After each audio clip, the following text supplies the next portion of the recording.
Proverbe 27. Ne te vante pas du lendemain, car tu ne sais pas ce qu'un jour peut enfanter. Qu'un autre te loue, et non ta bouche, un étranger, et non tes lèvres.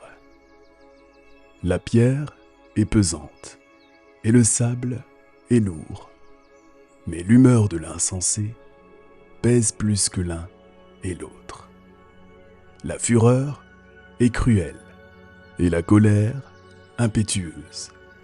Mais qui résistera devant la jalousie? Mieux vaut une réprimande ouverte qu'une amitié cachée. Les blessures d'un ami prouvent sa fidélité, mais les baisers d'un ennemi sont trompeurs. Celui qui est rassasié foule aux pieds le rayon de miel. Mais celui qui a faim trouve doux tout ce qui est amer. Comme l'oiseau qui erre loin de son nid, ainsi est l'homme qui erre loin de son lieu.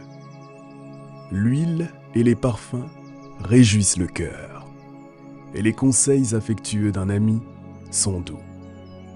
N'abandonne pas ton ami et l'ami de ton père, et n'entre pas dans la maison de ton frère au jour de ta détresse. Mieux vaut un voisin proche qu'un frère éloigné. Mon fils, sois sage et réjouis mon cœur, et je pourrai répondre à celui qui m'outrage. L'homme prudent voit le mal et se cache. Les simples avancent et sont punis. Prends son vêtement, car il a cautionné autrui. Exige de lui des gages, à cause des étrangers. Si l'on bénit son prochain à haute voix et de grand matin, cela est envisagé comme une malédiction. Une gouttière continue dans un jour de pluie, et une femme querelleuse sont choses semblables. Celui qui la retient le vent, et sa main saisit de l'huile. Comme le fer aiguise le fer, ainsi un homme excite la colère d'un homme. Celui qui soigne un figuier en mangera le fruit, et celui qui garde son maître sera honoré. Comme dans l'eau, le visage répond au visage.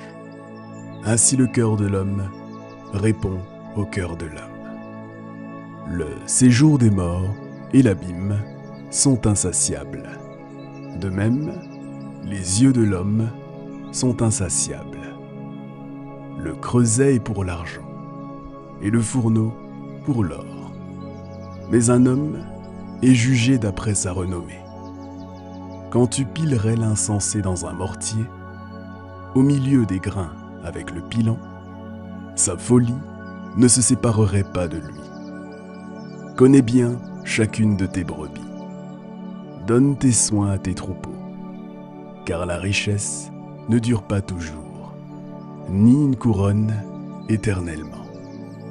Le foin s'enlève, la verdure paraît, et les herbes des montagnes sont recueillies. Les agneaux sont pour te vêtir, et les boucs pour payer le champ. Le lait des chèvres suffit à ta nourriture, à celle de ta maison, et à l'entretien de tes servantes.